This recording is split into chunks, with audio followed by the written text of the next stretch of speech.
그가 또 그의 이방 여인들을 위하여 다 그와 같이 한지라. 그들이 자기의 신들에게 분향하며 제사하였더라.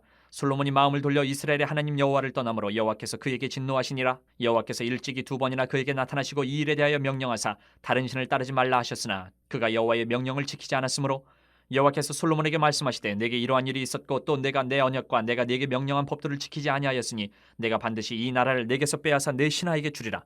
그러나 내 아버지 다윗을 위하여 내 세대는 이 일을 행하지 아니하고 내 아들의 손에서 빼앗으려니와 오직 내가 이 나라를 다 빼앗지 아니하고 내 종 다윗과 내가 택한 예루살렘을 위하여 한 지파를 내 아들에게 주리라 하셨더라. 여러분들 어묵 좋아해요? 일본 말로 오뎅. 합이 좋아요? 어묵? 여러 가지 반찬들로 많이 만들어지잖아요. 그냥 길거리에서 어묵 꼬지를 먹을 때도 있지만. 서원이는 어묵 좋아해요? 그게 혹시 학교 급식에 나오면 그것도 또 나름 또 이제 우리가 반기는. 그런데 이 어묵으로 대박친 사람이 있어요. 어묵, 우리나라. 어묵은 우리가 자주 접하는 거고 그런 음식인데 원래 부산에 가면 유명한 어묵집이 있어요. 그 이름이 뭐냐면 삼진어묵이라는 어묵집이 있어요. 삼진. 이 어묵집이 1953년도에 시작을 했어요. 어묵을 시작을 했어요. 부산에 섬이 있어요. 저도 거기서 중학교 시절을 보냈는데 영도라는 곳인데 영도의 동래시장이라는 데서 시작이 됐고 지금까지 계속하고 있는데 3대째 할아버지, 아버지, 아들 3대째가 지금 이어받아서 이 어묵을 하고 있는데 1953년 지금까지 거의 70년 어묵 장사였거든요. 우리는 단순하게 어묵하면 그냥 길거리에 분식점에 어떤 어묵도 떡볶이에 들어가 있는 어떤 어묵 뭐 그 정도 반찬 어묵인데 작년 매출이 제가 알아보니까 작년에 이 어묵집의 매출이 800억 원을 넘었어요. 800억. 80억이 아니고 800억 원을 넘었어요. 어마어마한 그냥 간단한 조그만한 동네 장사가 아니야. 70년대는 조그만한 시골 그 동네 시장 안에 조그만한 어묵집으로 시작했겠지만 지금은 1년에 800억을 벌어들이는 어마어마한 회사가 됐어요. 어묵 회사가 됐어요. 어묵 가게라고 말하기 어묵 회사가 됐어요. 좀 웃기지? 어묵 회사 그러니까. 근데 이렇게 삼진 어묵이라는 이 집이 오랫동안 사랑받고 커올 수 있었던 이유가 뭘까? 그걸 살펴보니까 끊임없이 개발하고 노력했어요. 연구를. 아니 어묵이 뭐 연구할 게 뭐가 있어요? 근데 이 그림만 봐도 좀 어묵집 치고는 좀 묘하지? 베이커리 같지? 무슨 빵집 같잖아 분위기상. 어묵 베이커리를 만들었어. 이 3대 때는 아들. 고민을 하다가 옛날처럼 해서는 안 되겠다 해서 연구하고 개발해서 어묵의 종류를 몇십 가지로 만든 거야.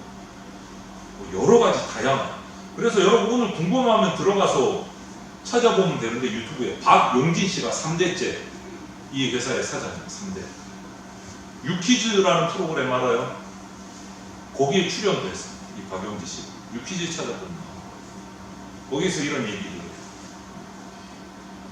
그렇게 3대째 이어받아서 지금 이 박용준 사장님이 이어오고 있는데 그래서 삼진 베이커리라는 거를 만든 것도 이 사장님의 아이디어였어요. 어묵집을 그냥 길거리 노점상처럼 만든 게 아니고 여러 수십 가지의 다양한 어묵들을 연구 개발할 그렇게 베이커리.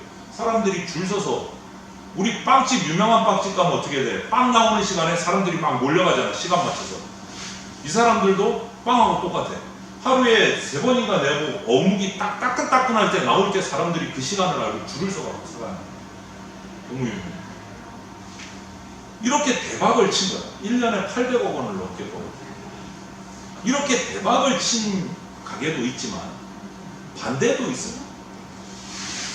한국경제신문이라는 곳에서 나온 거 작년에 이 코로나를 지나오면서 이렇게 한 연구 발표가 나왔는데 이렇게 대박 친 집 말고 자영업자, 작든 좀 크든 코로나를 지나오면서 작년에 문을 닫은 자영업자, 가게 하시는 분들의 숫자가 10명 중에 6명. 가게 10개 중에 6개가 망해가지고 문을 닫은 거예요. 대박은 커녕, 유지는 커녕. 가게 10개 중에 6개가 망해가지고 문을 닫았어요. 4개만 간신히 살아가지고. 전부 다 이 가게를 시작하는 분, 망해서 문을 닫은 분도 시작할 때 망할 거라고 시작했을까? 아니지. 이 삼진어목처럼 대박을 칠 거라고 시작을 했을 거란 말이야. 대박을 칠 거라고. 기대를 하고, 그런데 결국은 뜻대로 안 되고, 그래서 다 망했어요. 조심해서 가. 이들이 놓친 게 뭘까? 결국은 끊임없는 개발, 연구, 노력, 이게 뒷받침이 안 돼요. 그냥 열어놓으면 잘 되겠지. 나는 솜씨 있어. 음식 솜씨 있어. 뭐 그러니까 내가 만들어 놓으면 다 사갈 거야. 그게 아닌 거야. 지금 이 시간에도 그런 분들 많아. 지금 이 시간에. 그런데 여러분, 이런 한 업체가 잘 되고 못 되고, 그거보다 더 중요한 것이 이거. 하나님 나라에 관해서 한 얘기인데, 하나님 나라가 힘을 잃고 기울어져 가고 있어요. 하나님 나라. 하나님은요, 이 땅 가운데 하나님이 꿈꾸시는 위대한 나라를 이스라엘을 통해서 세우시려고 처음에 작전을 세우셨어요. 계획을 세우셨어요. 물론 이스라엘 사람들이 정말 잘났느냐, 그것도 아니야. 이스라엘은 우리나 뭐 별반 다를 게 없어. 뭔가 탁월해서 이스라엘을 선택하신 건 아니야. 실수도 많았고 사고도 많이 쳤고 하나님의 그 엄청난 계획을 이루기에는 부족함이 많았던 나라가 이스라엘. 그럼에도 불구하고 하나님이 일방적으로 이스라엘을 그 당시에 선택하셔서 세우시고, 그 왕국, 성경으로 가면 왕국 시대의 초대왕 사울, 다윗, 솔로몬까지 계속 이스라엘을 유지하게 하셨어요. 그런데 오늘 우리가 읽은 본문에 들어가서 오늘 본문이 말하는 게 별로 좋은 말이 아니야. 좀 안타까운 말들이야.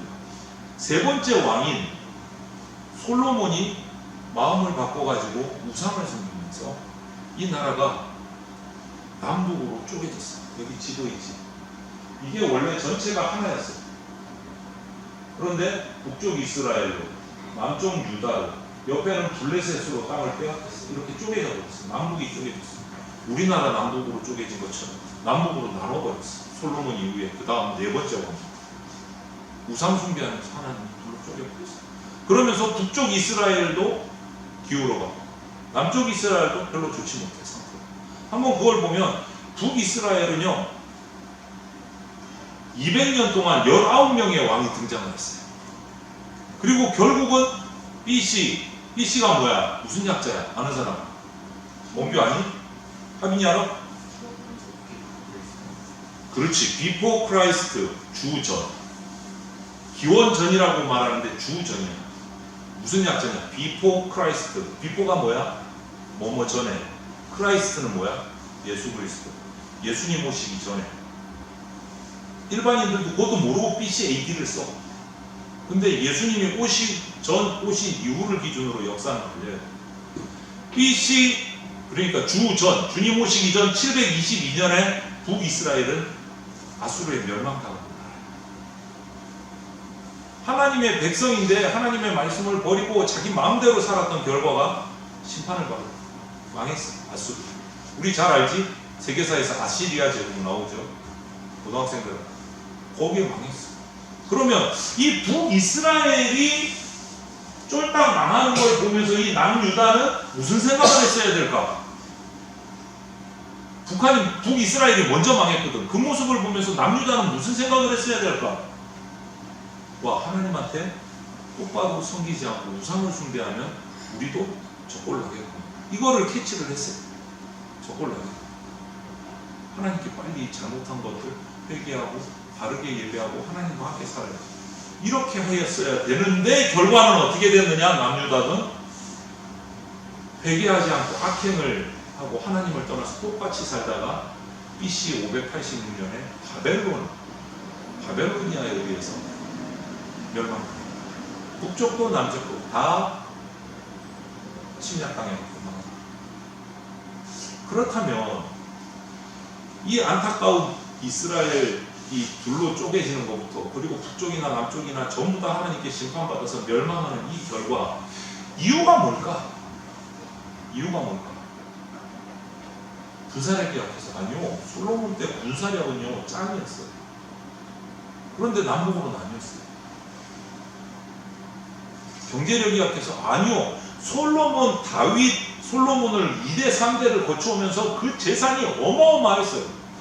경제력이 최고였어요. 경제력이 약해서 망한 것도 아니야. 남과 북 이스라엘이 국제정세를 잘 몰라서 외교를 잘못해서? 아니요. 솔로몬 때요 전부 다 주위의 나라들이 남북 이스라엘과 유다를 향해서 절을 하고 조공을 바치고 외교가 철저했어요. 그럼 왜 망한 거야 도대체? 이유가 뭐야? 하나님의 나라 백성이 패망한 이유는 뭘까? 두 가지로 말할 수 있는데, 첫 번째가 하나님을 떠나서 다른 신을 섬겼어. 다른 신을 섬겼어. 근데 이 말을 잘 이해해야 돼요. 하나님을 안 섬긴 게 아니야. 하나님도 섬겼어. 완전히 버린 게 아니야. 제사도 드렸어. 안식일 우리로 말하면 주일도 지켰어. 주일날 와서 예배도 드렸어. 그건 뭘요? 근데 문제는 그렇게 하나님 앞에 예배를 드린 후에 세상의 불신자들하고 똑같이 살았어. 그래서 주일날은 예배 드리고 딴 날은 가서 저 절에 가갖고 불공 드리고 짬뽕으로 섞어버린 거야. 하나님을 안 드린, 예배를 안 드린 게 아니야. 전부 다 짬뽕으로. 하나님도 좋고 부처도 좋고 뭐도 좋고 다 좋다. 이게 하나님을 진노하게 된다. 하나님의 백성은요 다른 신을 섬길 수가 없어요. 두 번째 망한 이유, 하나님과 언약한 그 말씀을 지키지를 않았어. 약속을 어겼어. 아니 하나님을 섬기지 않으니까, 섬기는데 똑바로 섬기지 않고 이쪽도 좋고 저쪽도 없고 양다리 걸치고 왔다 갔다 하다니까 자연스럽게 하나님 말씀을 지킬 수가 없는 거야. 여러분, 하나님의 백성이 하나님의 말씀을 사랑하지 않으면, 하나님 백성의 아이덴티티, 정체성을 잃어버리면 이거는 죽도 아니고 밥도 아니고 엉망이 되는 거예요.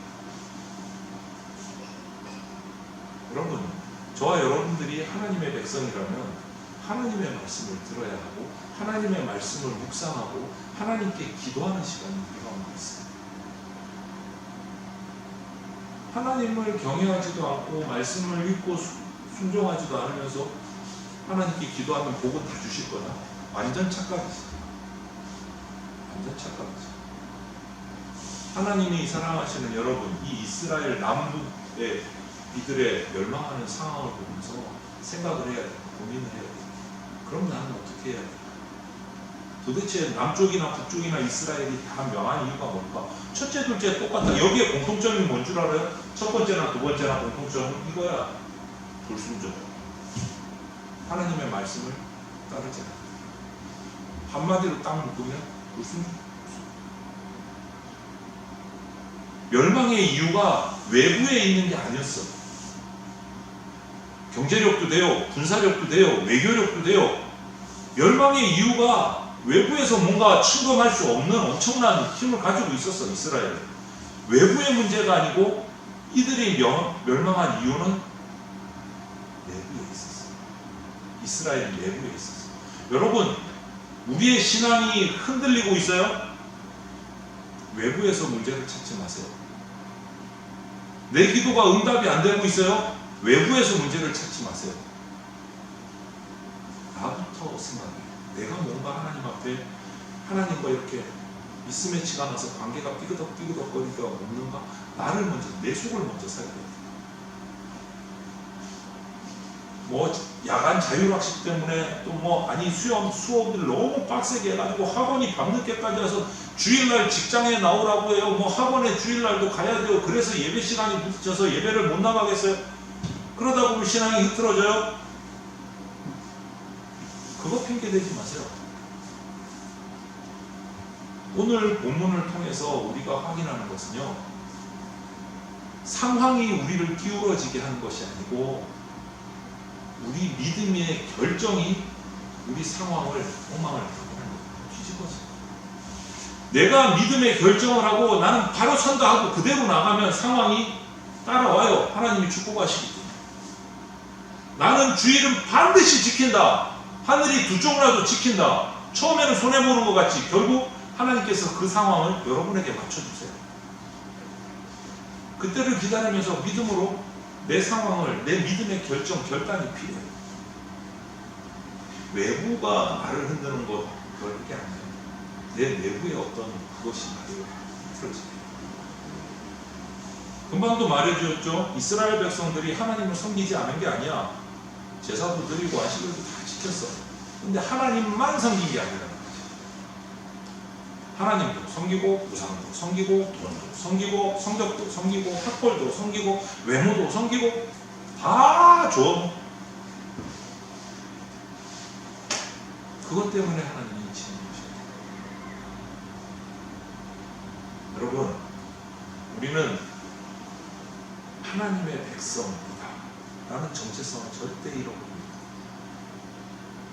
이것을 딱 망각하는 순간 우리 멸망은 시작이야. 우리 인생은 흐트러지기 시작합니다. 나는 하나님의 백성이다. 이것을 잊으면 안 돼요. 정체성을 가지고 나는 하나님의 백성답게 산다 라고 하고 살아갈 때 상황이 바뀌기 시작해요.